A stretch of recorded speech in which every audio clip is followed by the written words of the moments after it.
사랑하는 성도 여러분, 안녕하세요. 앤드류 머레이의 그리스도의 기도학교라는 책으로 오늘도 함께 은혜를 나누고자 합니다.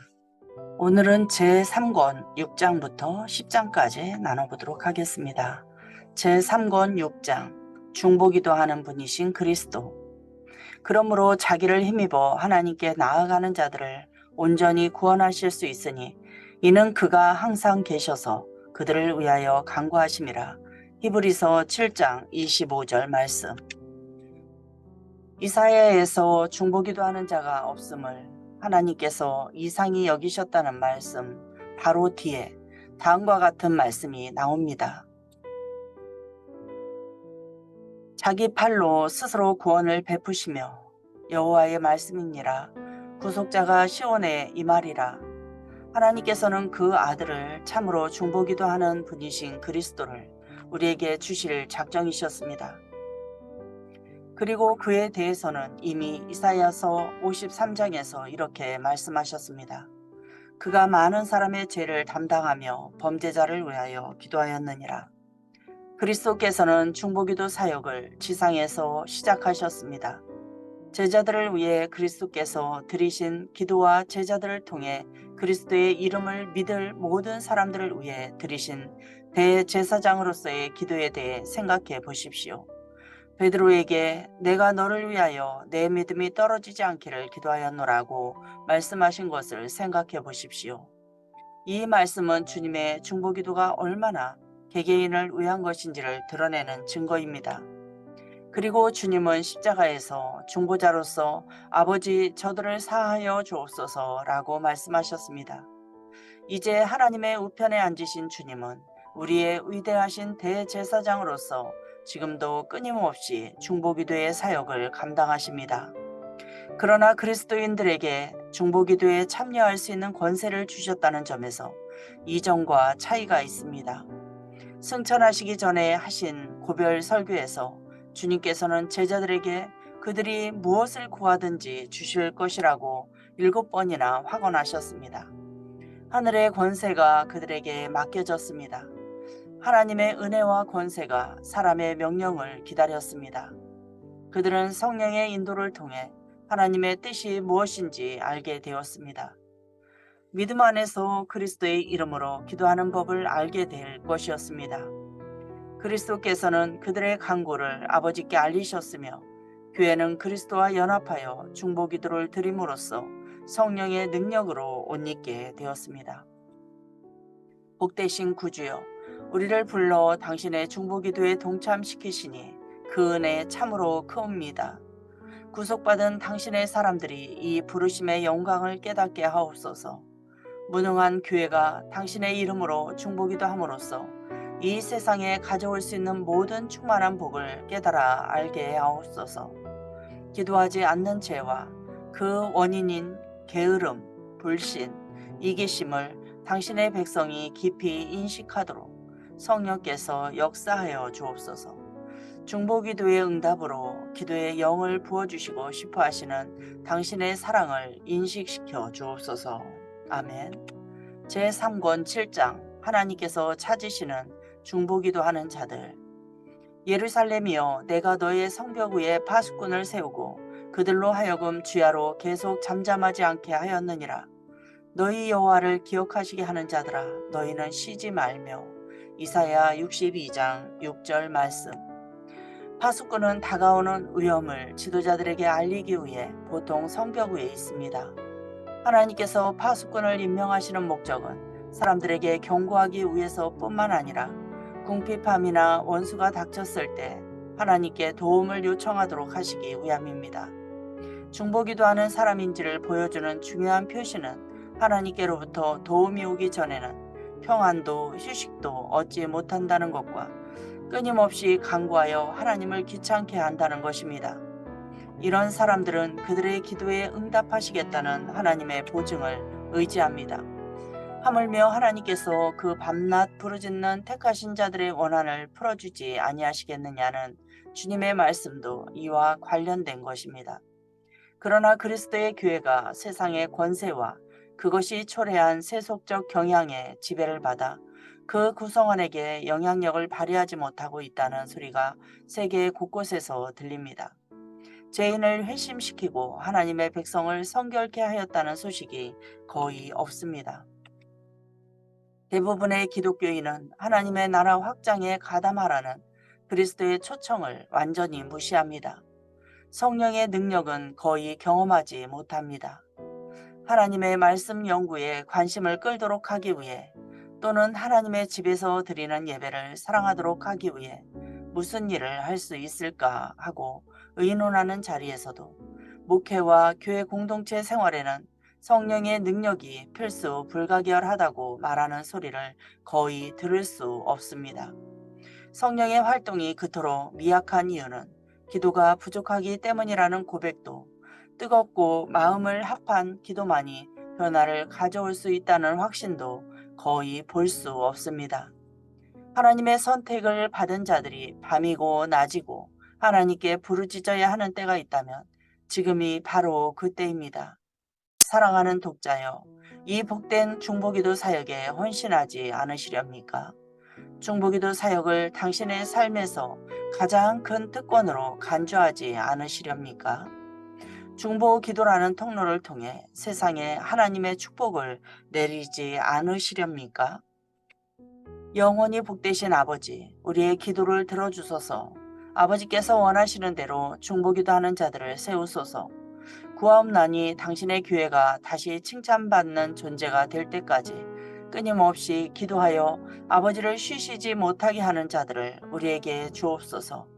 복되신 아버지여, 당신의 성령을 통해 우리에게 기도하는 법을 가르쳐 주옵소서.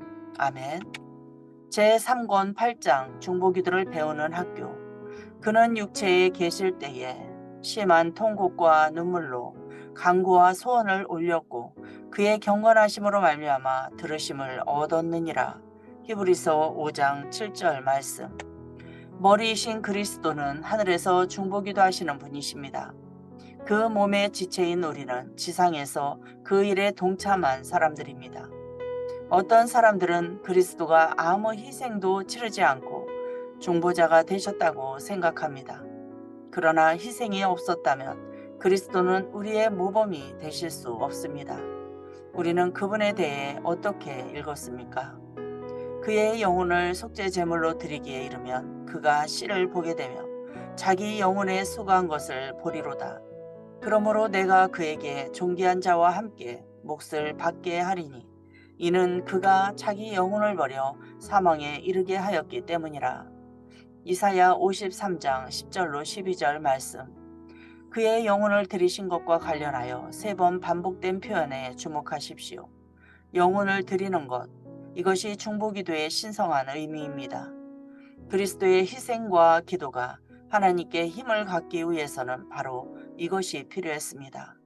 살든지 죽든지 죽어가는 사람들을 구원하시기 위해 이렇게 자기 영혼을 드리심으로써 이후 우리가 하나님을 설득할 힘을 갖게 되었습니다. 우리가 주 예수를 돕는 자요 동료 일꾼으로서 주님의 중보기도의 능력을 공유하려면 주님께서 치르신 영혼의 수고, 생명과 즐거움의 포기가 우리에게도 있어야 합니다. 중보기도가 스쳐 지나가는 관심사가 되어서는 안 됩니다. 어느 것보다도 삶의 목적으로 삼을 것으로서 점점 더 강렬히 원하는 목표가 되어야 합니다. 실로 중보기도의 능력을 더해주는 것은 헌신하고 희생하는 삶입니다. 이 복된 진리를 연구하면 할수록 하나님의 영광과 사람의 구원을 위해 이 능력을 행사한다는 것이 어떤 의미인지 생각할수록 우리의 신념, 그리스도의 중보기도 사역에 동참하는 것은 모든 것을 포기할 만한 가치가 있는 일이라는 신념은 더욱 깊어질 것입니다. 복되신 주 예수여, 당신께서 피로 사신 영혼들을 위해 당신과 연합하여 하나님께 간청하는 법을 가르쳐 주옵소서. 당신의 사랑을 모든 성도들과 우리에게 채워주셔서 성령의 능력을 간구하고 알리게 하옵소서. 아멘. 제3권 9장 예수님의 이름 안에 있는 능력. 지금까지는 너희가 내 이름으로 아무것도 구하지 아니하였으나 구하라 그리하면 받으리니 너희 기쁨이 충만하리라. 그날에 너희가 내 이름으로 구할 것이요. 요한복음 16장 24절 26절 말씀. 그리스도께서 지상에 사시는 동안에 제자들은 기도의 능력에 대해 거의 아는 것이 없었습니다. 겟세마네에서 베드로를 비롯해 제자들은 완전히 실패했습니다. 그들은 예수님의 이름으로 구하고 받는 것에 대해 아무 개념도 없었습니다. 주님께서는 그들에게 다가올 그날에는 주의 이름의 능력으로 기도할 수 있으며 구하는 것을 받을 것이라고 약속하십니다. 지금까지는 너희가 내 이름으로 아무것도 구하지 아니하였으나 구하라 그리하면 받으리니 너희 기쁨이 충만하리라. 그날에 너희가 내 이름으로 구할 것이요. 그러므로 당신은 받을 것입니다. 이 두 조건은 지금도 교회에서 적용됩니다. 대다수 그리스도인은 그리스도와의 하나됨에 대해 그리고 기도의 영으로서의 성령에 대해 모르고 있습니다. 그래서 그리스도께서 이 구절에서 주시는 약속에 대해 요구할 엄두도 못 냅니다. 그러나 그리스도와 연합하고 그 안에 거하는 것이 어떤 것인지 그리고 성령의 가르침에 굴복하는 것이 어떤 것인지 아는 하나님의 자녀는 자신의 중보기도가 매우 가치 있다는 것을 압니다. 하나님께서는 그들의 기도에 응답하시어 성령의 능력을 주실 것입니다. 하나님께서 우리를 중보기도의 거룩한 직책으로 초대하실 때 그 초대에 따를 용기는 예수님의 이름의 능력을 믿는 믿음과 그 능력을 사용할 권한이 우리에게 있음을 믿는 믿음에서 생깁니다.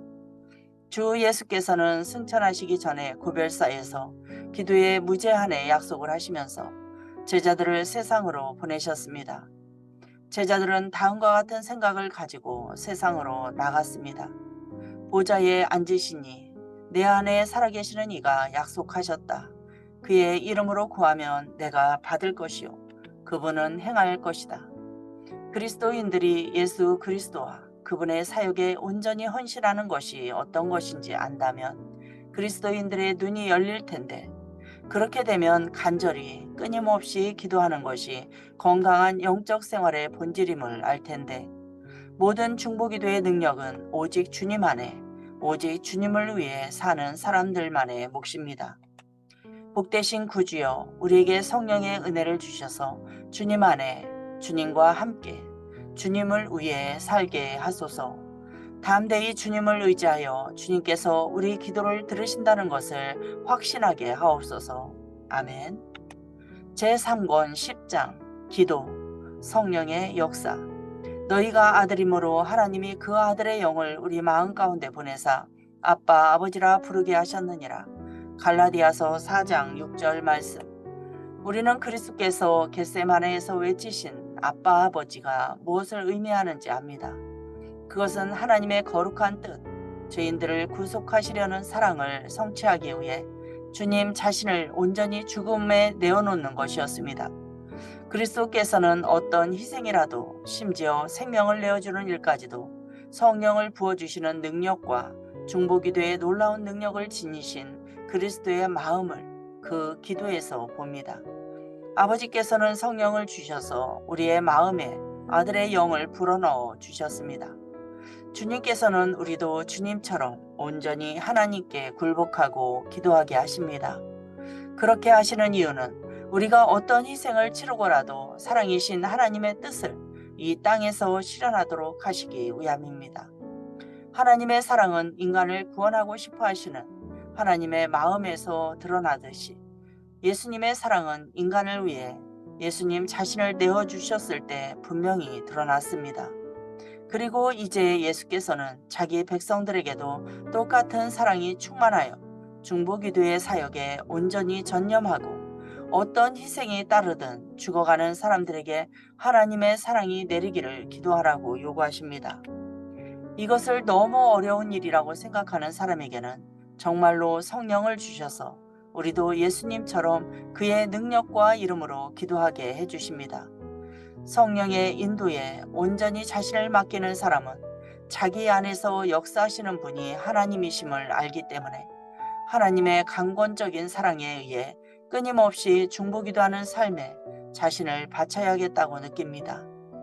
그리스도께서 기도에 대해 그토록 무제한적인 응답을 약속하실 수 있었던 이유는 제자들이 먼저 성령을 충만히 받을 예정이었기 때문입니다. 하나님께서 중보기도에 어떻게 그토록 높은 자리를 부여하실 수 있는지 이제 우리는 이해할 수 있습니다. 성령은 하나님께서 원하시는 것을 우리 안에 불어넣어주고 우리로 하여금 사람들을 위해 중보기도할 수 있게 해주십니다. 아빠 아버지시여, 그리스도께서는 사람들을 위해 죽기까지 하셨습니다. 우리에게도 이 사랑을 주셔서 그들을 위해 끊임없이 중보기도를 드리게 하옵소서. 이 고귀한 일에 헌신하는 사람들에게 주시는 복과 능력을 아버지의 자녀들이 볼 줄 알게 하옵소서. 아멘.